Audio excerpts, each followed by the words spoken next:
सबरी ने भजन किया, बिटिया थी वो तो बैकुंठ के लिए चली गई, लेकिन बेटा ने भजन नहीं किया, धुंधकारी जो ऐसा भूत बन गया।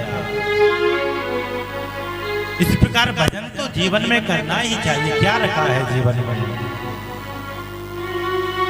अहो बंधो कृपा सिंधो भ्रातर मामा सुमोचया।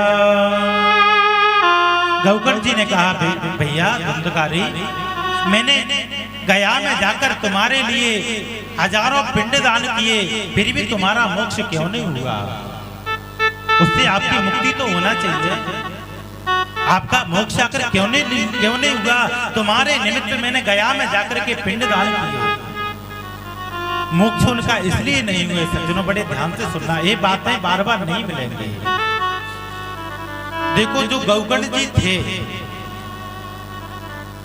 वो संत की कृपा से हुए, ठीक है, परंतु जो आत्मदेव और जो धुंधली देवी है उनका गोत्र कुछ और है, और जो उनकी बहन है, यह तो देखो ब्राह्मणी ब्राह्मण, ऐसी बात नहीं है, परंतु ब्राह्मणों में भी गोत्र होते हैं।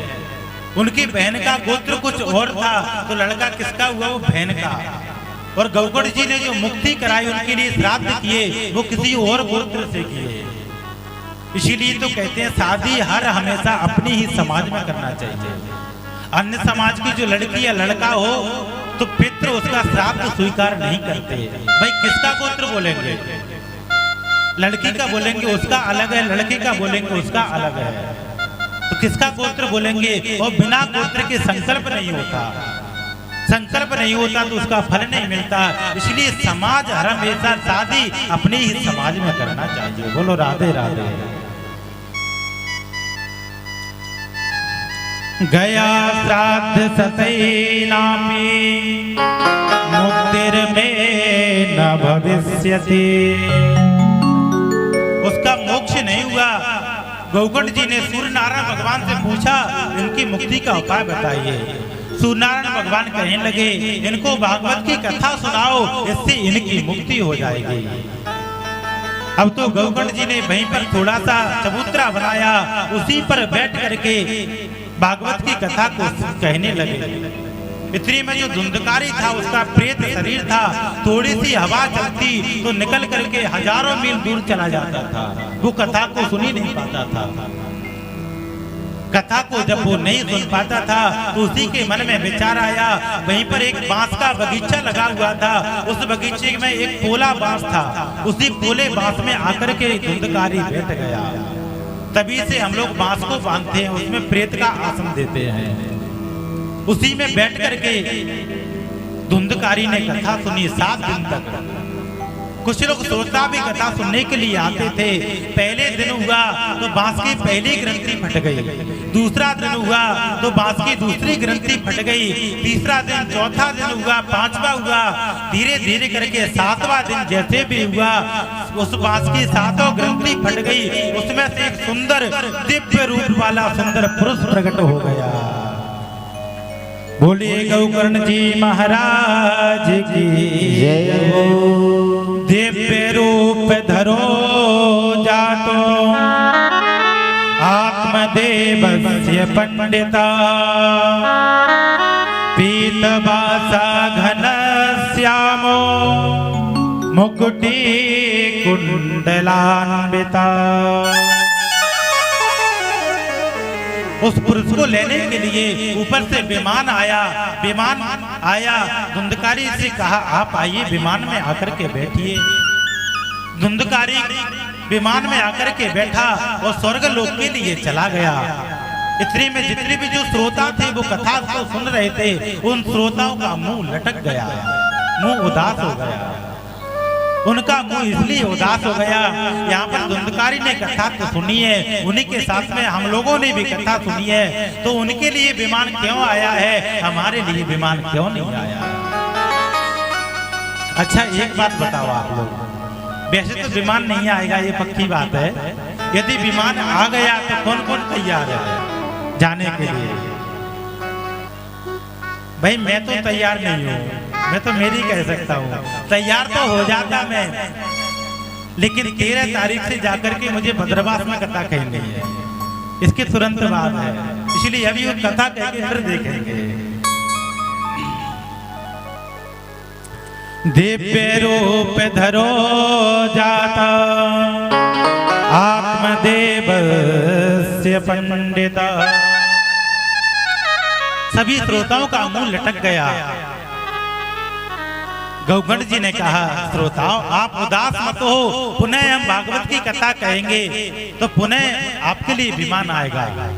गौगण जी कहने लगे, भैया मैं बताऊं आपके लिए विमान क्यों नहीं आया? बोले क्यों नहीं आया मुझे बताओ। तब गौगण जी कहने लगे, कथा सुनने के कुछ नियम होते हैं, उन नियमों का पालन करेंगे तभी हमें कथा का फल मिलेगा। पहला नियम है कथा का, कथा को सामने बैठ करके सुनना चाहिए, इधर उधर बैठ करके कथा नहीं सुनना चाहिए। हाँ, व्यास के सामने होना चाहिए। दूसरा नियम है कथा का, कथा को बिना बात किए हुए सुनना चाहिए। ये बात नहीं है कि पंडित जी घर के हैं तो कुछ नहीं, डांटेंगे नहीं, हम तो डांटेंगे भी, बुरा लगे कई बार लगे। तो कथा को बिना बात किए हुए सुनना चाहिए। श्रोता जो होते हैं ना, श्रोता 3 प्रकार के होते हैं और वक्ताओं के बारे में भी बताऊंगा। देखो आप लोग यदि श्रोता हैं, समझ रहे हैं ना, आप लोग श्रोता हैं तो फिर कथा कहने वाला वक्ता है, और श्रोता हो गए तो वक्ता फिर वक्ता हो गए। समझ रहे हैं? आप लोग कथा नहीं सुनेंगे तो हम कथा को चटपट करके अपना काम पूरा करके काम करता हूं। कथा कहने वाले कथा नहीं कहते, कथा सुनने वाले कथा कहलवाते हैं। आप लोग बातें करोगे तो इंटरेस्ट नहीं आएगा। जितना आप मन लगा करके एकाग्र चित्र होकर के कथा को सुनेंगे उतना ही आनंद आएगा। तो श्रोता 3 प्रकार के होते हैं सज्जनों। पहला होता है श्रोता जो कथा को सुनता है, हमें किसी से मतलब नहीं है, कोई बात कर रहा है क्या कर रहा है मतलब नहीं है, हमें तो केवल कथा से मतलब है।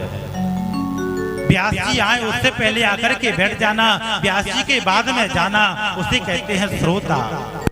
दूसरे होते हैं श्रोता जो आजकल ज्यादा है, कथा में आए, अच्छा सा कहीं जगह मिल गई, टिक गए, टिक करके नींद लग गई, जब व्यास जी जयकारा बोलेंगे भजन कराएंगे तब नींद जागेगी। बोलो राधे राधे। ये होता है श्रोता। तीसरा होता है सरौथा, यानी कि कथा में आ गए, क्यों आ गए? यदि घर पर रहेंगे तो बहू बच्चे को ला करके गोदी में रख देगी, बोले इसे खिलाइए, रोजाना मुझे बच्चे खिलाने पड़ेंगे। यदि घर पर रहेंगे तो चिंताएं रहेंगी, कोई ना कोई बात आती रहेगी। घर पर रहेंगे तो कोई बात करने नहीं आया तो मन में बेचैनी होगी, इसलिए चलो कथा में चलते हैं। वो व्यक्ति कथा में आ गए तो कथा में आकर के कहेंगे नहीं, इन्होंने मंच ठीक नहीं बनाया। वो कहेंगे नहीं, संगीत वाले थोड़ा सामने और होते। उनके मन में विचार आएगा नहीं, पंडित जी कॉलोनी के ये दूसरे होते।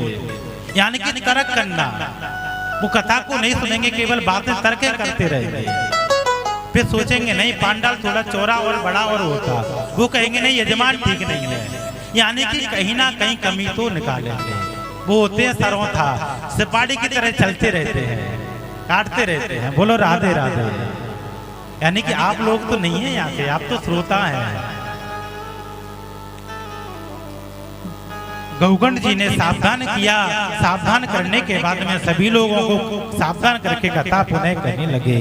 आषाढ़ के महीने में कथा को प्रारंभ कर दिया। जैसे ही कथा कहते कहते 7वां दिन आया तो सब जितने भी श्रोता थे उतने विमान आ गए, सभी अपने अपने स्वर्ग के लिए विमानों में बैठ करके चले गए। बोलिए श्री गौकर्ण जी महाराज की जय हो।